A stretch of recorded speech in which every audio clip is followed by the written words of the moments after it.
Your wife keeps talking about getting divorced whenever there's an issue. I simply responded with okay and walked away. I'm living with my sister right now. My wife and I have been together for 5 years, married for 4. We knew each other for a long time before that.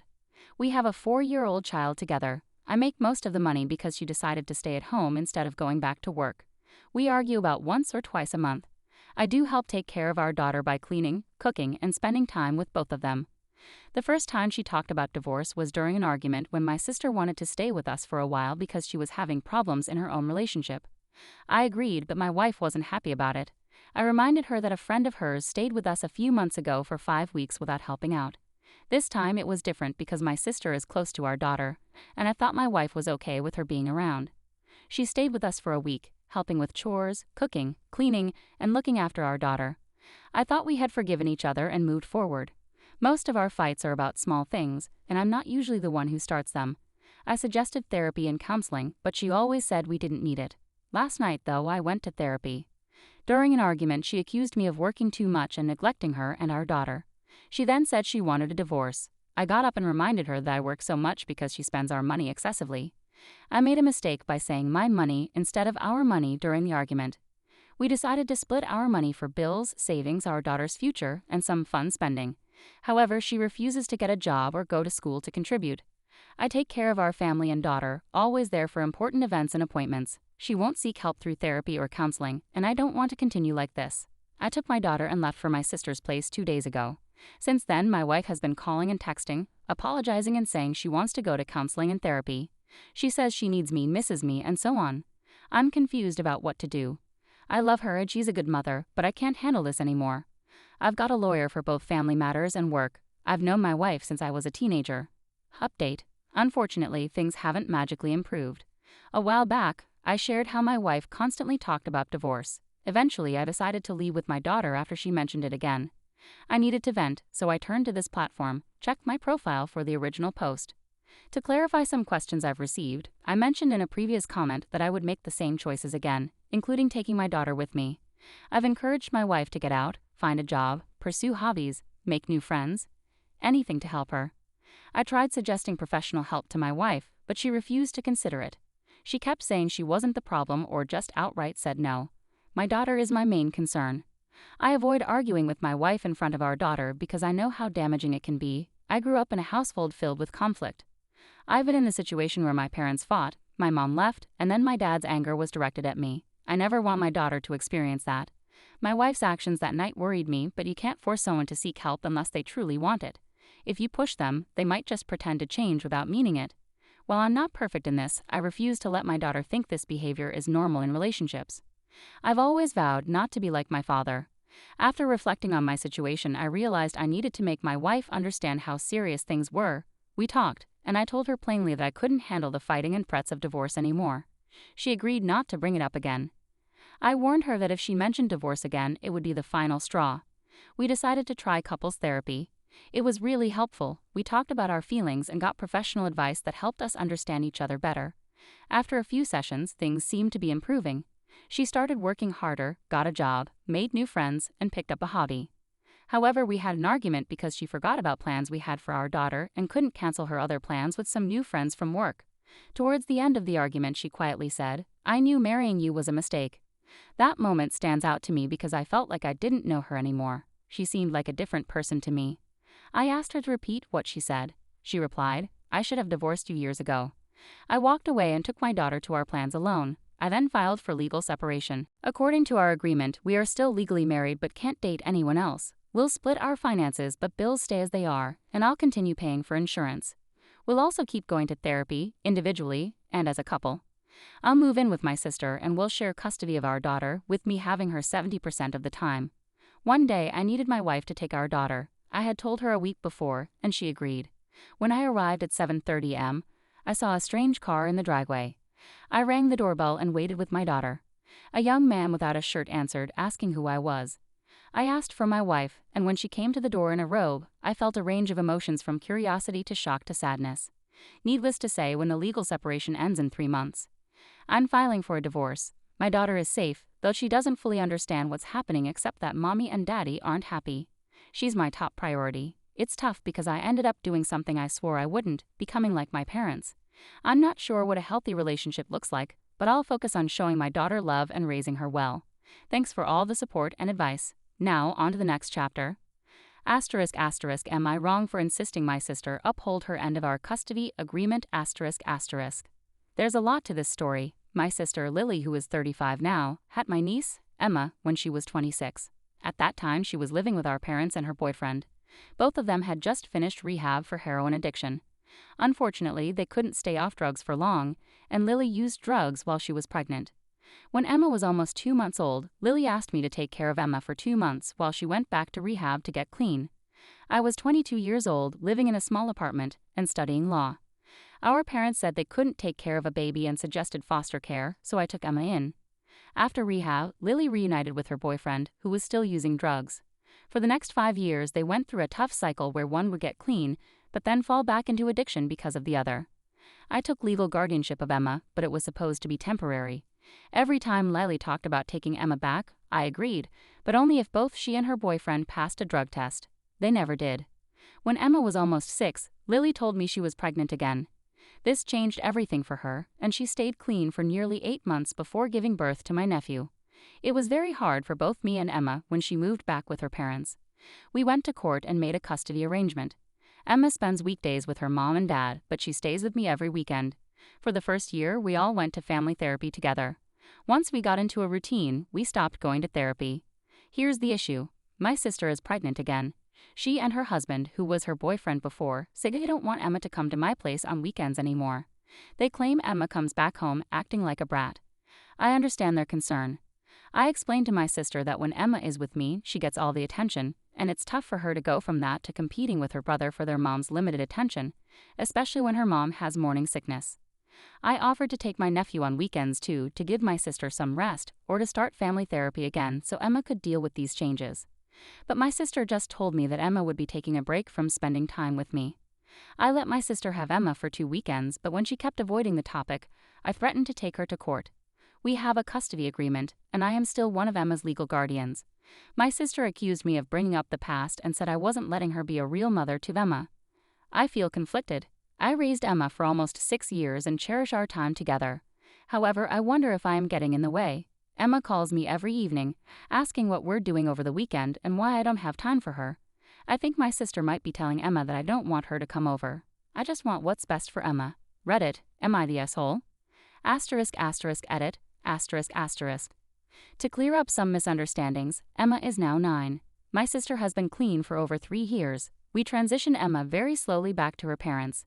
First, she stayed with them every other weekend for a year, then we had a 50-50 split, and now I have her on weekends. For those saying I'm making it difficult for them to have family time on weekends, I've always been flexible. If they told me they had weekend plans, I would let them take Emma. This isn't about them wanting to spend time with Emma.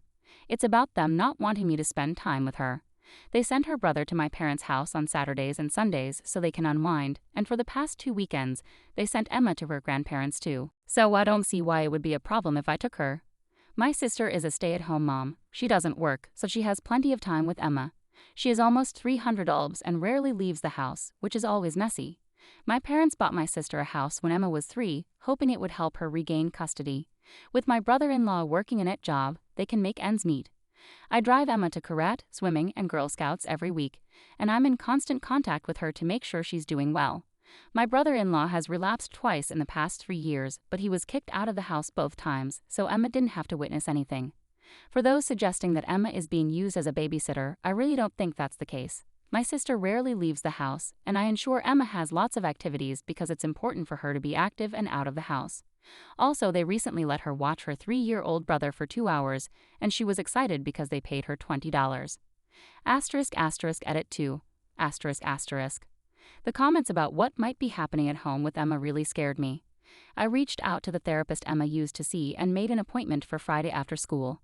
In our appointments, Emma talks to her therapist alone first, and then I join them to talk together. I'm going to make sure Emma knows I will always have time for her and always want her. I'll also ask if she's happy living with her parents or if she would prefer to spend less time there. Wish me luck and thank you all for your feedback. Asterisk asterisk relevant comments, asterisk asterisk. Asterisk asterisk on the transition. Asterisk asterisk. We transitioned slowly to ensure that Emma and I maintained our bond. Initially, they had her every other weekend for almost a year before switching her primary residence. Then we had a 50-50 split for almost a year, and now I've had her on weekends for almost a year. I'm confident I could regain custody if necessary. As a lawyer, I know every loophole and the people in the system. However, I'm unsure if that's the right move. Emma sees me as a mom, but my sister feels immense guilt for not being there and is trying hard to be a good mother. It's difficult to see the bigger picture. *** on Emma's behavior. ***. Emma was doing well until my sister got pregnant again. She loved having a little brother and had started calling my sister Mom for the first time. I pay for her to attend the private school she went to for preschool and kindergarten, and she was thriving there with a stable social group and teachers. Apparently, when Emma comes back from weekends with me, she doesn't listen to her parents for the first 2 or 3 days of the week. By the time my sister feels Emma is following the house rules, it's time for my weekend, and the cycle repeats. My sister has openly admitted she is jealous of me, not only because of my bond with Emma, but also because I can afford to give Emma things she can't. She says I spoil Emma, and I'll admit I do. She's my girl, and I want to give her the world. From what I understand, Emma doesn't listen when they tell her to do things like the dishes or get off the iPad. It's tough because our dynamics are different. On weekends, I keep Emma busy with activities, and I limit her screen time to right after dinner sometimes. I have a dishwasher, so she just puts her dishes away. I've never had issues with her listening to me. ***Guilt. I feel a lot of guilt about Emma calling me Mom. She called me Mom for the first 3 years of her life. Then my sister visited, and when Emma called me Mom, my sister had a breakdown. She screamed, cried, and asked how I could let Emma think I was her mother. This really scared and confused Emma. My parents got involved, and we decided that Emma should call me something else, anything else. There is no consensus, but the majority of opinions seem to be NTA update. Hey, many people have asked for an update, but the last month has been so crazy. In short, my sister gave birth, and now I have custody of all 3 children. I took Emma to an emergency therapy session, and she revealed a lot of mental manipulation by Lily. Apparently, my sister told Emma that she had to beg me to take her as a baby, that I never wanted her, and that I gave her back as soon as I could. Giving my sister credit where it's due, I wasn't initially keen on taking my niece in. I was in my first year of law school, broke, and living in a small apartment. The idea of caring for an infant while studying was daunting, and I wasn't sure how I'd manage. I relied heavily on government aid and my parents, but that didn't mean I didn't care for her or wanted to give her back. I was just trying to do what I thought was best for her at the time. After the therapy session, I filed for an emergency custody order, citing parental alienation and the fact that my sister was using marijuana, which violated her custody conditions. Marijuana isn't legal in my state, and she doesn't have a prescription, so I requested a drug test and a home visit. I also mentioned the state of her home, stating it was not just messy but a health hazard and verging on hoarding. I was granted emergency custody, and CPS showed up at my sister's door the following Monday, as expected. I mentioned in my previous post that I was confident I could get custody back because I knew about her marijuana use. To be honest, I didn't see it as a big problem. She uses it for migraines. However, I wasn't above using it against her if necessary. But this is where things took an unexpected turn. Some people on the last post said that I clearly dislike my sister. That's not true. I love her. I believe most of her troubles stem from her trusting nature and the people she's surrounded herself with. However, I'll be clear, I hate my bill. When CPS arrived, they discovered that my sister and her husband had been growing not only marijuana but also psychedelic mushrooms in the basement. When they tested them, they found not only marijuana in their systems but also several other drugs, including fentanyl, which might have been mixed with whatever they were using. CPS immediately removed my nephew and asked me to take him. Both my sister and her husband were arrested on charges related to their illegal activities in the basement. I honestly didn't see it coming. I knew she was struggling with depression, but I didn't notice any signs of her using drugs again, especially while pregnant. The fact that she was pregnant and using drugs, it's hard to put into words how betrayed I feel. I quickly adapted to life with 2 kids, but knowing my sister would soon have another baby, I visited her in jail and made a deal. She agreed to give up all parental rights to all 3 kids in exchange for me paying her bail and providing her with a good lawyer to help her avoid jail time. Unfortunately, I also had to bail out her husband and cover his legal fees. She gave birth a week ago, thankfully not in jail, and thankfully the baby seems healthy despite her drug and alcohol use. I now have full custody of Emma and both her brothers, and I'm in the process of filing for legal adoption. This is different from guardianship, but I'm confident I'll succeed since both parents signed away their rights. I believe I'm doing the right thing. Past experiences have shown me that I don't want to wait for my sister to get clean enough to take the kids back. It has also shown me that I can't trust her. I don't want to co-parent with someone who lies and manipulates like she did. Emma is thriving. I've never seen her happier. Despite some sleepless nights, the baby and I are doing well. My biggest concern is for my 3-year-old nephew, Ian. He's doing okay for now, but I don't think he fully understands that this is a permanent situation. We'll definitely be doing family therapy to help him adjust. I hope I've covered everything. Thank you so much to everyone who helped me realize that things weren't right with Emma. Without your input, I hate to think what could have happened. **edit. I've seen a lot of concern in the comments about my sister having another baby. It's very unlikely. She had Emma because she wasn't on any form of birth control, believing she couldn't get pregnant due to having one ovary removed as a teenager. Emma was born breech, so my sister had a cesarean, and the same happened with her other children. When my latest nephew was born, there were complications due to scarring and having only one ovary. The doctor told her it's very unlikely she'll have more children. While it's not impossible given everything else I need to worry about, I'm choosing not to worry about that for now. Relevant comments. SLC curiosity on law school. I finished law school almost 7 years ago. Initially, I worked as an ADA fresh out of law school, and now work as a criminal defense attorney, occasionally handling family law cases. Currently, I'm pursuing a business certification in international law. I was raised in Europe, now live in the States, and I'm interested in potentially transitioning to work as an attorney for an international company with the opportunity to travel.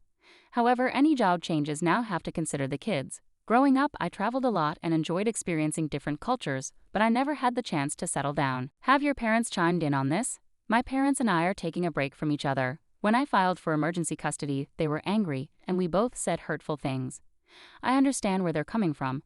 It seemed like my sister's family had turned things around, and they thought I was trying to ruin that. However, things changed when everything unfolded.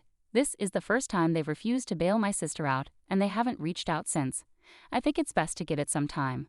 I'm overwhelmed and sleep-deprived right now, and I don't want to say anything I might regret further.